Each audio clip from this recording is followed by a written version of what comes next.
Hello mga Lodi, please watch until the end of this video. Please Anthony. Ito naman ang aking kwento ngayon. Minsan, kung sino pa yung mali, siya pa yung matapang. Pero lagi na akong tatandaan, may nakakakita sa taas. Parang kagaya lang ng video na ito. Let's go. Sige, Rakal. Nakita niyo po ba yun? Nagalit siya kaya gusto niya manuntok pero ito ang buong kwento. Sa harap ng CCTV ay nagkukulitan sila ng pamangkin ko. Hoy! Nakakulay pink daw, crush na kay Rakal. Ayan, napi ko na siya. Yabang mo kay Rakal. Gagati naman dyan ang pamangkin ko. Sino ba ito? Paano magbuang-buang? Diba? Nagantihan na silang dalawa. Tuloy natin. Tanga-tanga mo. Ayan, sorry for the word po ha. Ayan na, tingnan niyo po, pinalo na diba nito ni? Nagalit na siya kay Jerome. Ano nga ba ang buong kwento? Sino nga ba? May kasalanan talaga. Tuloy.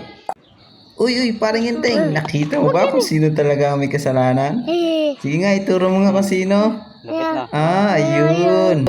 Ito na nga po ang buong kwento. Panoorin niyo pong mabuti ha, huwag kang kukurap. Hoy!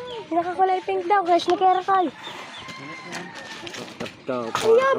Yabang mo kay Rakal.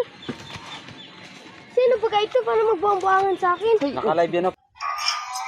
Ayun, nabaliktad pala. Don't forget to follow, like, and share. Thanks for watching.